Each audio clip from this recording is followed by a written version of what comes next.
우리 설교 제목을 한번 큰 소리로 한번 외쳐볼까요? 시작. 감사로 더 큰 감사가 따라옵니다. 다시 한번 하겠습니다. 시작. 감사로 더 큰 감사가 따라옵니다. 아멘. 자, 우리가 감사의 중요성에 대해서는 잘 알고 있습니다. 하지만 실제로 감사를 하는 경우는 잘 없죠. 사실 이 감사가 얼마나 중요하냐면 감사는 성공의 조건이기도 합니다. 그래서 성공한 사람들은 감사를 참 잘하고요. 또 감사는 행복의 조건입니다. 감사가 없는 사람은 행복할 수 없고요. 행복의 조건을 누리지 못합니다. 그래서 감사가 없는 사람은 행복할 게 너무나 많아도 또 이 불행과 걱정거리에 살게 되어 있습니다. 오늘 누가복음 17장 말씀을 통해서 이 감사의 영적 비밀을 알아보고자 합니다. 누가복음 17장에서 예수님은 지금 여행 중이세요. 갈릴리를 지나서 이 사마리아의 그 경계를 지나가고 계셨습니다. 그때에 10명의 나병 환자가 예수님 앞에 나타났습니다. 이 나병 환자들은 당시에 일반 건강한 사람들에게 나아갈 수가 없거든요. 이 나병 환자들은 잘 아시겠지만 이 피부성 이 세균 질환이에요. 이 세균 질환인데 제가 좀 조사를 해보니까 나병 때문에 목숨을 잃지는 않는다고 합니다. 하지만 피부 자체가 썩고 이 마디마디가 떨어지게 되고 이 말단 부위들, 이 코나 눈이나 귀나 이런 부분들이 훼손이 돼서 썩어서 이렇게 떨어지기 때문에 미관상 굉장히 보기 좋지 못하죠. 그리고 이 병이 전염이 전혀 안 되는 병이 아닙니다. 전염이 될 수도 있습니다. 그렇기 때문에 전염성은 강하지가 않아요. 요즘에는 세균성 그 치료제를 통해서 완치가 가능한데 옛날에는 그러지를 못했습니다. 그래서 격리가 답이었죠. 옛날에 그래서 이 나병이 걸리면 이 구약 성경의 레위기에 따르면 일반 사람들과 거리를 뒀어요. 얼만큼 거리를 뒀냐면 저 위치와 지금 우리 뒤에 저 시계 위치 정도 있죠. 요 정도 한 40m 이상을 최소한 사회적 거리 두기를 해야만 했습니다. 그리고 그냥 거리 두기만 한 것뿐만 아니라 정상적인 옷을 입을 수 없고요. 찢어진 옷을 입어야 하고 얼굴을 가리고 큰 소리로 부정하다, 더럽다 외쳐야만 했습니다. 그리고 이것을 지키지 않을 경우에는 돌로 맞을 수가 있었어요. 자, 그렇기 때문에 이 나병 환자 10명이 예수님 앞에 나와왔을 때는 어땠을까요? 사회적 거리 두기를 한 상태에서, 왜냐하면 그것이 레위기 율법이기 때문에 멀찌감치 있었던 겁니다. 그리고 여러분 한 40m, 50m 떨어진 곳에서 누군가에게 말을 하면 이게 잘 안 들려요. 우리가 지금 실내에 있으니까 마이크가 없어도 제가 얘기를 하면 어느 정도는 들리거든요. 하지만 여러분 밖에 나가셔서 야외에 큰 공간에서 여러분 누군가에게 한번 50m 떨어진 곳에 말해 보십시오. 잘 안 들립니다. 그러면 어떻게 얘기해야 되죠? 예수님한테 얘기할 때 큰 소리로 얘기를 해야 됩니다. 자, 큰 소리로 이 나병 환자 10명이 어떻게 얘기했죠? 예수 선생님이여 우리를 불쌍히 여기소서, 나를 고쳐주십시오. 이렇게 큰 소리로 외쳤습니다. 목소리는 커야 하지만 기분 나쁘면 안 되죠. 또 목소리가 커지면 듣기 싫을 수 있잖아요. 듣기 싫지는 않고 목소리는 커야 하고 간절해야 합니다. 자, 우리가 그 공공장소에서 큰 소리를 내면 사실 좀 부끄러운 부분이 있거든요. 제가 예전에 우리 부목사님들, 제가 다른 교회 있을 때 부목사님들이랑 같이 스타벅스 커피숍에 갔습니다. 근데 스타벅스 커피숍이 저희가 간 데가 굉장히 큰 곳이었어요. 1층에는 판매하는 데가 있고 이렇게 넓은 로비와 이런 테이블이 몇 개 있고 2층에는 엄청나게 큰 이 책도 볼 수 있고 공부도 할 수 있는 그런 스터디 카페 같은 그런 시설이 있는 곳이었어요. 저희가 근데 부목사님들이 10명이 딱 들어갔는데 그곳에서 다들 공부를 열심히 하고 있는 거예요. 그리고 여러분들처럼 지금 딱 이렇게 조용한 가운데 가만히 있는 분위기였습니다. 그런데 우리 수석 목사님 중에 한 분이 연세가 좀 있으셨어요. 근데 저 끝에, 그러니까 이분은 여기 끝에 있고 저분은 저 끝에 우리 교회 권사님이 있는 거예요. 딴 분들은 다 공부를 하고 있고, 이 수석 목사님이 너무나 반가우셨던 거죠. 그래서 어떻게 했냐면 아이고 권사님 하고 소리를 지른 거예요. 그러니까 우리 부목사들 9명이 다 아이고 이렇게 너무 창피하고, 남들 다 공부하고 있는데 아이고 권사님, 저 권사님도 도망가려고 그러고. 자, 이게 조금, 여기 사실 이게 소리를 내서 들린다고 해서 들리지가 않는데 실내다 보니까 잘 들렸어요. 근데 보통 여러분, 먼 곳에서 4, 50m 되는 곳에서 누군가에게 소리를 지른다고 하면 아까 그 수석 목사님보다 훨씬 큰 목소리로 말할 수밖에 없을 겁니다. 아니면 제대로 들리지가 않죠. 자, 이 상황에서 지금 이 10명의 나병 환자가 예수님께 나아왔습니다. 자, 근데 이 10명의 나병 환자가 나아왔는데 예수님이 여기에 응답을 하셨어요. 근데 그 응답이 무슨 응답을 하셨냐면, 지금 제사장에게 가서 내 몸을 보이라, 이렇게 말씀을 하신 겁니다. 이게 무슨 맥락이냐면요, 이 레위기에 따르면 나병 환자는 나중에 기적적으로 어떤 경우에서 자기의 병이 치유를 받으면 자기가 다 나았다는 그 인증을 받아야 되잖아요. 검사를 받아야 되잖아요. 그 검사를 누구한테 받았냐면 제사장에게 받았습니다. 근데 지금 여러분, 이 본문을 보세요. 지금 10명의 나병 환자가 나은 상태입니까? 낫지 않은 상태입니까? 나병이 나은 상태예요? 안 나은 상태예요? 아직 낫지 않았습니다. 그런데 지금 나병 환자들은 제사장에게 가면 돼요? 안 돼요? 안 돼요. 자, 그리고 우리 중에서도 이제 뭐 암 환자가 있거나 아니면 병에 걸리거나 하시면 보통 자기 병에 대한 증상과 치유 방법을 정말 잘 알고 계세요. 비슷한 그 환자들과 대화를 하거나 의사를 통해서 정보를 얻거나, 아니면 요즘엔 유튜브가 발달해서 그 자기가 어떻게 항암을 받아야 되는지, 어떻게 치유를 받아야 되는지 참 되게 잘 알고 계세요. 모르는 사람이 없어요. 그러면 나병 환자는 자기가 나병이 발병했을 때에는 이만큼 사회적으로 격리를 해야 되는 것을 알고 있었고요. 다 낫게 된 다음에는 제사장에게 가서 인증받고 검사받고, 그리고 사회품으로, 가정의 품으로 돌아가는 그 방법을 이미 잘 알고 있었을 겁니다. 그런데 지금 낫지도 않았는데 예수님은 지금 제사장에게 가라는 겁니다. 그럼 가면 돼요, 안 돼요? 안 되는 거예요. 근데 가라는 거예요. 그러면 나병 환자들이 제사장에게 갔을까요, 안 갔을까요? 아마 갔을 겁니다. 예수님이 말씀하셨으니까. 지금 상태가 어떤 상태냐면 굉장히 떨떠름한 상태예요. 이거 낫지는 않았는데? 근데 가라고? 가면 어떡하지?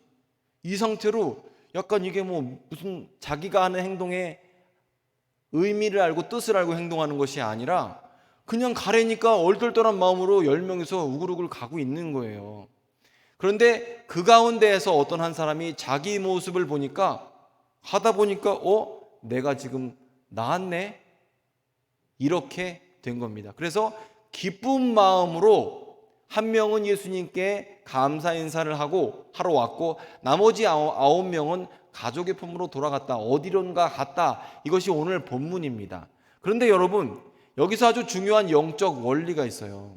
하나님께서 우리에게 무슨 약속을 하실 때, 예수께서 우리에게 어떤 이야기를 하실 때 주님은 먼저 결과를 보여주지 않으신다는 거예요. 즉, 너 제사장에게 가서 내 몸을 보이라고 말하셨을 때 몸을 다 낫게 하신 다음에 제사장에게 가라. 그러면 얼마나 마음이 편합니까? 우리가 원하는 방식이죠. 그런데 하나님은 그렇게 하시질 않아요. 몇 주 전에 우리가 이스라엘 백성이 요단강을 건너는 본문을 함께 보았습니다. 이스라엘 백성이 400년간 노예 생활을 하고 광야 40년간 여행을 한 끝에 가나안 땅 들어가기 직전에 요단강에 섰습니다.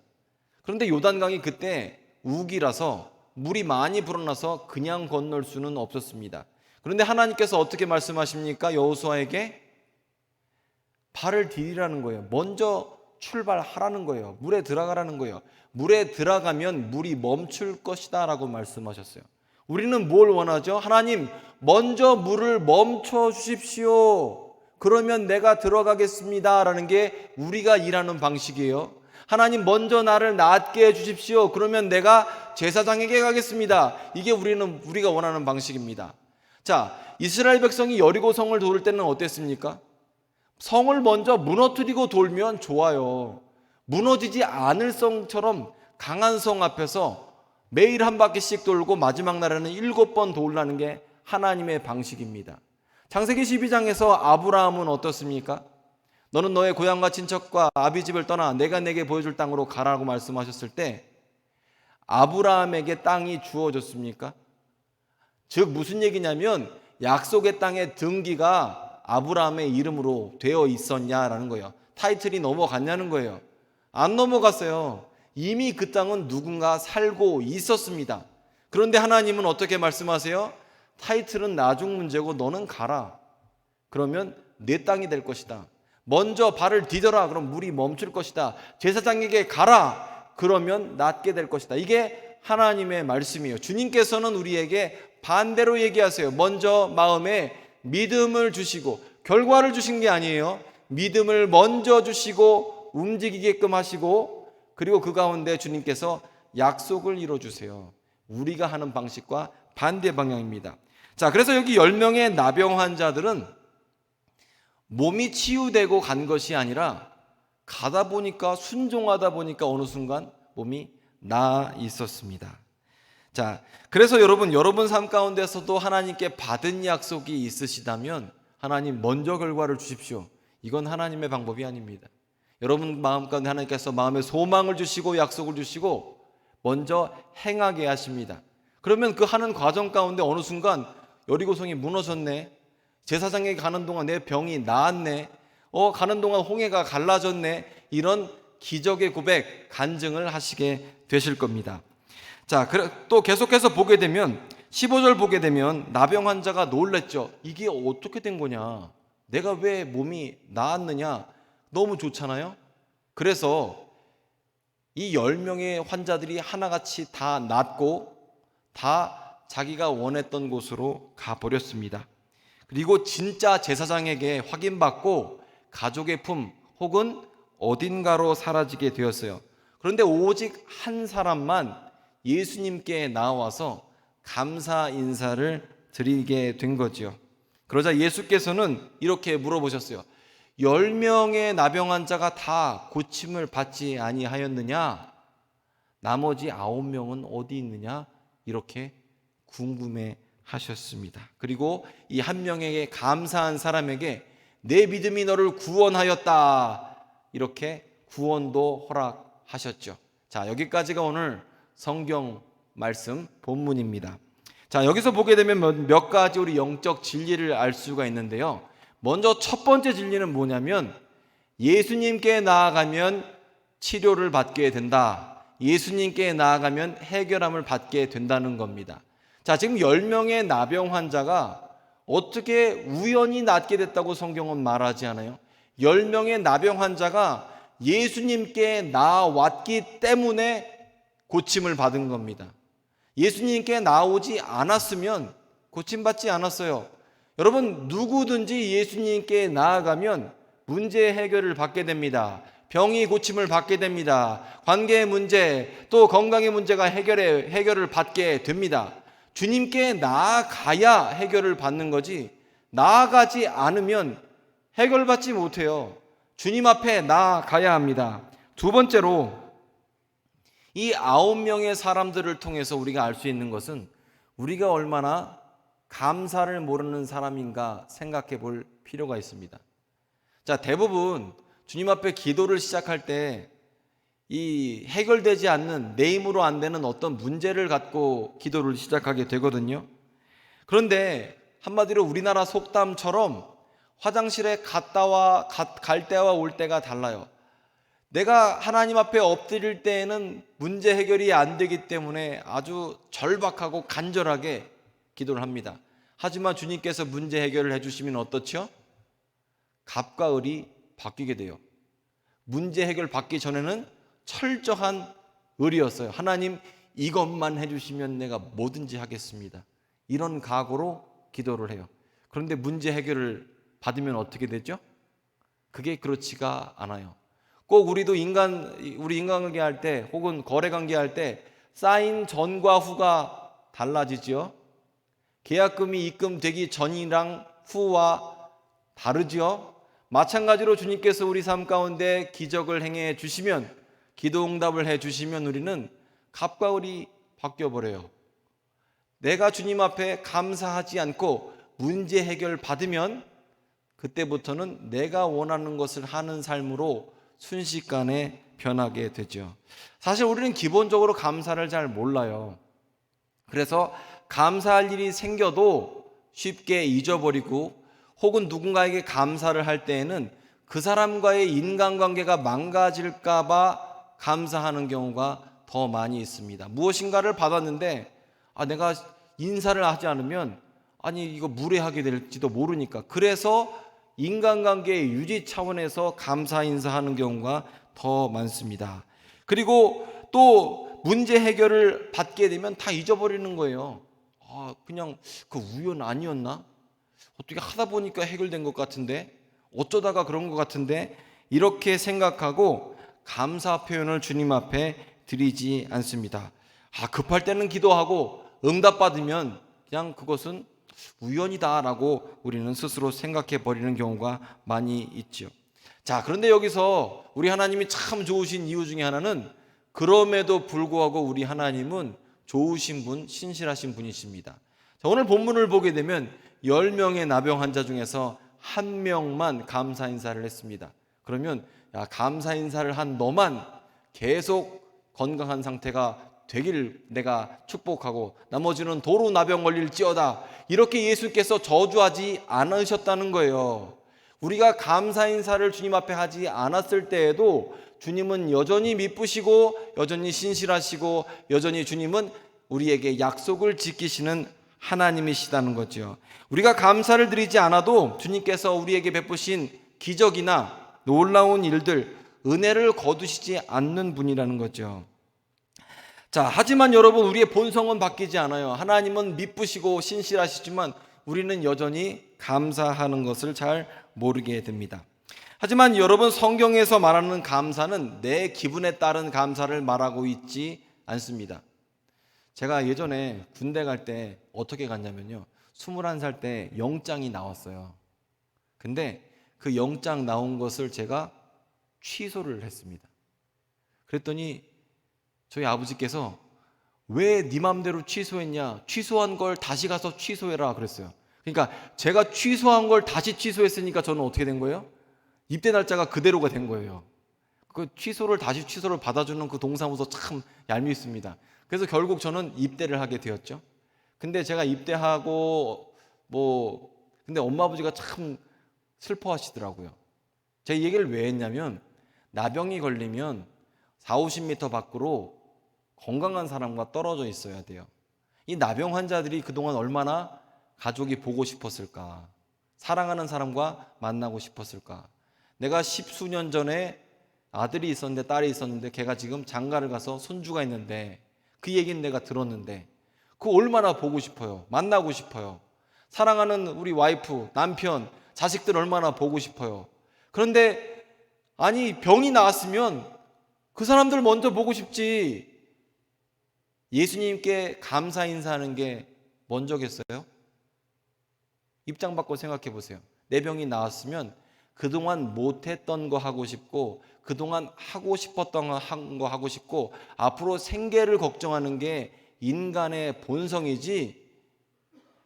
그래서 우리는 감정에 따라 감사를 하려고 하면 감사가 되질 않아요. 내 새끼 먼저 챙겨야 되는데 내 감정에 따르면 감사가 나오지 않죠. 하지만 여러분, 이 1명의 나병 환자의 특징은 무엇이냐면, 이 사람도 역시 사랑하는 가족이 있었고 해야 할 일과 하고 싶은 일이 있었음에도 불구하고 먼저 예수님께 나아왔다는 거예요. 즉, 이 사람의 감사는 의도적이고 계획적이고, 즉 일부러 드리는 감사였다는 겁니다. 우연히 내 마음에 감사가 넘치는데 오늘 감사나 한번 해볼까? 이런 감사가 아니라 내가 주님 앞에 감사를 드려야지 하는 감사를 갖고 예수님 앞에 나왔다는 겁니다. 자, 그리고 세 번째로는요, 이 감사라는 것은 하나님을 인정하는 것이에요. 하나님을 높여드리는 거예요. 사실 우리가 문제가 해결이 되면 어떤 일이 벌어지게 되냐면 이 일이 잘 됩니다. 예를 들어서 요즘에 코로나 때문에 여러분 힘드시죠? 이 일이 버티고 나서 이겨내면요, 분명히 호황이 옵니다. 일이 잘 풀립니다. 형통하고 성공하게 됩니다. 그럴 수밖에 없어요. 위기의 순간을 지나가게 되면 반드시 일이 잘 되게끔 되어 있어요. 근데 일이 잘 됐을 때에 옛날 일을 생각해 보면 꼭 사람들은 어떻게 얘기해요? 하나님 대단하셔, 이렇게 얘기 안 합니다. 야, 너 그동안 수고했다, 잘 버텼다, 애썼다, 너는 참 의지가 굳은 사람이구나, 이렇게 사람들을 칭찬하게끔 되어 있어요. 그리고 자기 스스로도 자기를 볼 때 내가 옛날에 잘 버틴 것 같아요. 그래서 영광을 하나님께 돌리지 않고, 감사를 하나님께 돌리지 않고, 그 영광과 감사를 자기 자신에게 돌리게 됩니다. 이게 하나님께서 원하시는 게 전혀 아니거든요. 다 내가 했다, 이렇게 생각을 하죠. 그런데 이렇게 하면 통로가 끊어집니다. 복의 통로가 끊어져요. 하나님께서 일하셨을 때 이거 다 하나님이 하신 거예요, 이렇게 감사하게 되면, 하나님을 인정하게 되면 그 능력의 통로가 계속 이어지게 되는데, 내가 했다 그러면 그 순간 뚝 능력의 통로가 끊어지게 되게 되죠. 이번 주에 저한테 손님이 왔어요. 일산에서 예전에 같이 일하시던 목사님이 저한테 놀러 오셨습니다. 근데 혼자 오질 않고 그 교회를 제가 떠난 다음에 새로 부임한 목사님들, 그러니까 출신은 같지만 저와 함께 일하지 않은 목사님들 4분을 같이 모시고 우리 교회에 왔습니다. 그래서 제가 우리 교회 투어를 시켜드렸어요. 삼청도 투어 시켜드리고 새로 짓고 있는 비전센터도 보여드리고 딱 이렇게 얘기했어요. 그리고 제가 이렇게 말씀을 드렸습니다. 우리는 하나님께서 홍해를 가르셨습니다. 사실 우리는 하나님께서 은혜를 베푸셔서 지금 코로나 상황 가운데서도 너무나 은혜 가운데 잘 지내고 있습니다. 모든 것이 다 하나님의 은혜입니다. 나는 한 거 아무것도 없어요. 실제로도 그래요. 이게 지금 겸손해서 하는 말이 아니라 아마 저와 함께 겪으신 분들 다 인정하실 거예요. 이거 하나님이 하셨지 사람이 한 게 하나도 없어요. 그래서 하나님이 하신 겁니다, 이러면서 하나님을 계속 높여드렸어요. 그러니까 그 중에 목사님 한 분이 저보고 이 목사님 워딩이 바뀌었어요, 말이 바뀌었어요, 그런 얘기를 하시더라고요. 제가 워딩이 바뀐 게 아니라, 제 말이 바뀐 게 아니라 사실이 그래요. 이거 제가 한 게 아무것도 없어요. 그러면서 하나님을 계속 높여드렸어요. 그랬더니 커피를 마시면서 그분이 제 유튜브 설교를 보셨대요. 그러면서 이창영 목사님 어쩜 그렇게 방실방실 웃으면서 설교를 깊게 감사함으로 하냐, 또 이렇게 또 칭찬을 하시는 거예요. 제가 거기에 대해서 명확하게 말씀을 드렸어요. 사실 저는요, 프로의식이 좀 부족해서 방실방실 웃으면서 설교를 못합니다. 저는요, 사실 그동안 정말 그 욕 중에서 10원짜리 들어가는 욕 있잖아요. 그래서 저는요, 그 욕을 진짜 그동안 한 100억어치는 했다고. 그 다음에 보따리도 100번 넘게 싸고, 나는 여기 있을 수가 없다, 그냥 얼마나 천불이 나는지 모른다면서 막 그래요. 근데 신기하게 금요일이나 토요일 날 되면 하나님께서 저에게 정말 감당 못할 은혜를 주셔서 그 은혜 때문에 막 기쁨으로 막 말씀을 전하고 나면 주일날 저녁이나 월요일날쯤 되면 갑자기 막 지옥이 되는 거예요. 막 일주일 동안 불지옥 지내다가 갑자기 주말만 되면 감사와 기쁨이 넘치는 거예요. 이게 매주 패턴이에요. 우리 장로님들 다 알고 계세요. 그래서 이것도 제가 한 게 아닙니다, 그렇게 말씀을 드렸어요.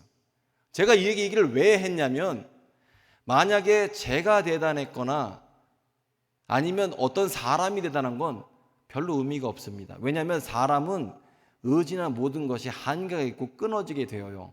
하지만 여러분, 우리 교회에 하나님께서 함께 하시고, 우리 공동체에 주님께서 함께 하시고, 우리 교회 가운데 하나님께서 능력과 기적을 행하신다면 하나님을 막을 수 있는 사람은 아무도 없습니다. 그런데 내가 그것을 인정하고 높여드릴 때 하나님의 역사는 우리 교회 가운데 계속되고 가득하게 되고 이어지게 되는 거지, 그것을 중간에 누군가 가로채게 되면 끊어지게 되는 거예요. 그래서 우리는 주님 앞에 감사를 드린다는 것은 하나님의 역사, 하나님의 주권, 하나님의 다스리심을 내가 입술로 인정하는 겁니다. 그래서 여러분 삶 가운데서 무슨 일이 있을 때 솔직히 자기 자신이 높아지고 싶은 생각이 다 있어요. 너 대단하다 그랬을 때 아니에요 말할 수 있는 사람이 별로 없어요. 그런데 끊어야 됩니다. 하나님께 영광을 돌려야 돼요. 그리고 찬양이 가장 좋은 방법 중에 하나입니다. 여러분 삶 가운데에서 뭐 일이 있을 때 주님을 높여드리는 거예요. 찬양 자체가 하나님을 높여드리는 거예요. 하나님을 인정하는 거예요. 하나님께서 하셨습니다. 내가 한 일이 아닙니다. 사람의 일이 아닙니다. 이렇게 높여드리는 거예요. 그런데 여러분 성경 역사를 보십시오. 아브라함이 가나안 땅을 차지하게 된 것은 아브라함의 의지가 아니었어요. 여리고성이 무너지게 된 것도 이스라엘 백성이 노래를 잘해서 나팔을 불어서 넘어진 것이 아니었습니다. 하나님이 하신 일이에요. 나병 환자 10명이 제사장에게 빨리 뛰어가서 달리기를 잘해서 그래서 낫게 된 것이 아닙니다. 예수께서 하신 겁니다. 자, 성경의 역사의 모든 것을 보게 되면 하나님이 하신 일이지 사람이 한 일이 아니었습니다. 그래서 믿는 우리가 하나님의 역사 가운데에서 감사하고 높여드리고 인정해야 하는 게 우리의 할 일이라는 거죠. 자, 그래서 여러분 우리가 그렇게 감사하고 인정하게 될 때 하나님의 능력의 통로가 계속해서 이어지게 되는 거예요. 자, 그리고 반대로 내가 그것을 단절해 버리는 방법. 자기가 가로채면 능력이 단절되게끔 되어지죠.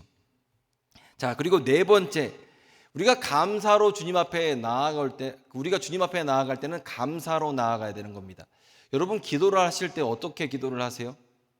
대부분 기도를 할 때 보면 원망과 불평과 죽겠다는 이야기로 기도를 합니다. 걱정으로 기도를 합니다.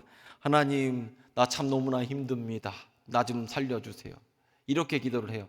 그런데 그게 맞는 기도 방법이 아니라고 성경은 말씀하고 있습니다. 우리 빌립보서 4장 6절 한번 같이 읽을까요? 빌립보서 4장 6절입니다. 우리 함께 읽겠습니다. 시작.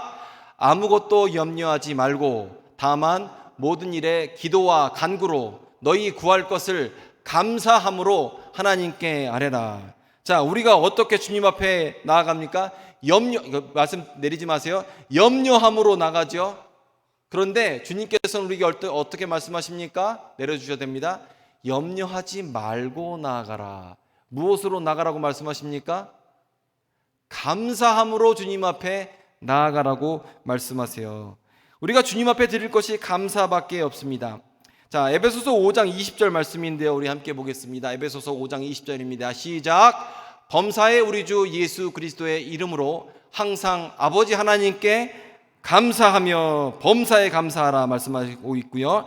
골로새서 2장 6절 7절입니다. 시작. 그러므로 너희가 그리스도 예수를 주로 받았으니 그 안에서 행하되 그 안에 뿌리를 박으며 세움을 받아 교훈을 받은 대로 믿음에 굳게 서서 감사함을 넘치게 하라. 믿음에 굳게 서서 감사함을 넘치게 하라라고 말씀하고 있어요.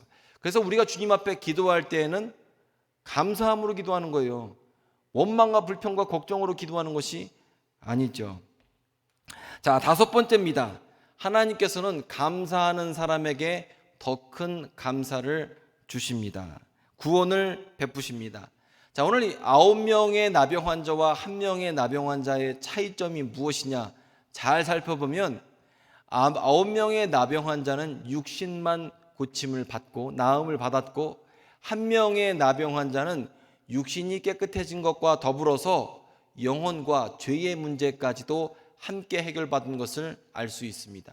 즉 감사한 사람에게 주어지는 특권이 영혼 구원이다라는 거죠. 이 사람도 분명히 하고 싶은 일들 여러 가지 일들이 많았음에도 불구하고 주님 앞에 나와 감사할 때 하나님께서 이 사람에게 내 믿음이 너를 구원하였다라고 말씀하시면서 구원을 허락하셨죠. 제가 보니까요, 이 10명의 환자 모두 다 나병에 걸렸는데, 그런데 9명의 환자는 나병이 전염이 됐어요. 어디에? 마음에 전염이 됐습니다. 처음에는 나병이 걸리면 어떻게 해야 한다고 그랬죠? 사회적 거리두기를 한다고 해요. 그런데 나병이 낫고 나서 어떻게 돼요? 그 다음에 하나님과 사회적 거리를 두기를 하는 거예요. 응답받은 즉시 내 비즈니스로 가는 겁니다. 내 하고 싶은 일로 가는 거예요. 그래서 처음에는 사람들과 육체의 연약함 때문에 사회적 거리두기를 했는데 육신이 강건해지고 건강해지자 하나님과 사회적 거리두기를 했기 때문에 이 9명의 나병 환자는 마음의 나병 환자가 있는, 마음의 나병이 걸린 거예요. 전염된 거죠. 하지만 감사하는 한 사람은 지금 육신의 나병도 치유함을 받았고 마음의 나병도 치유함을 받았습니다. 이 사람은 어떤 사람입니까? 하나님과도 친밀한 사람. 사회적 거리두기를 할 필요가 없어요. 왜냐하면 나병이 나았기 때문에. 마음의 나병도 났고 육신의 나병도 났어요. 사회적 거리두기가 필요가 없어요. 이 감사한 사람만 유일하게 육신과 영혼과 마음이, 영혼 육이 모두 다 구원을 받게 된 거죠. 자, 그래서 이 말씀 가운데에서 우리가 교훈을 얻기를 원해요. 여러분, 간절한 기도 제목으로 주님 앞에 나올 때는 내가 이것만 하면 이것만 하면서 응답해 주십시오라고 할 때가 많잖아요. 그런데 낫고 나면 도리어 그런 감사가 다 사라져 버릴 때가 많이 있습니다. 하지만 여러분, 우리가 주님 앞에 감사를 드릴 때 주님은 우리를 하나님의 능력의 통로로 사용하시고, 그리고 주님께서는 우리의 삶 가운데 끊임없는 감사의 제목을 더해 주시는 겁니다. 자, 오늘 설교 제목을 함께 읽어볼까요? 다시 한번 읽어볼까요? 한번 띄워주십시오. 함께 읽겠습니다. 시작. 감사로 더 큰 감사가 따라옵니다. 다시 큰 소리 시작. 감사로 더 큰 감사가 따라옵니다. 이렇게 감사할 수 있는 사람은 마음의 나병도 치유받은 사람입니다. 저는 우리 교회에서 저와 함께 신앙생활하는 모든 분이 육신의 연약함과 삶의 연약함이 해결된 것만큼이나 영혼의 문제도 해결되기를 원합니다. 누구보다 하나님과 친밀한 사람이 되기를 원합니다. 그런데 그 첫 단추가 바로 감사입니다. 감사하는 사람만 어떻게 보면 제대로 예수님을 모시고 사는 사람, 동행하는 사람이라고 할 수 있죠. 자, 감사가 넘치는 여러분 삶이 되기를 원합니다. 자, 오늘이 2021년 상반기의 마지막 주예요. 다음 주는 7월 첫째 주, 또 하반기의 첫째 주입니다. 2021년 절반을 생각하면서 하나님께서 분명히 여러분에게 허락하신 감사의 제목이 많이 있을 겁니다. 그것을 생각해 보시면서 여러분이 스스로 여러분 인생 가운데 하나님을 인정하고 높여드리셨으면 좋겠습니다. 그러면 주님께서 끊임없는 복을 더하시고 감사가 넘치게 하실 겁니다. 기도하겠습니다.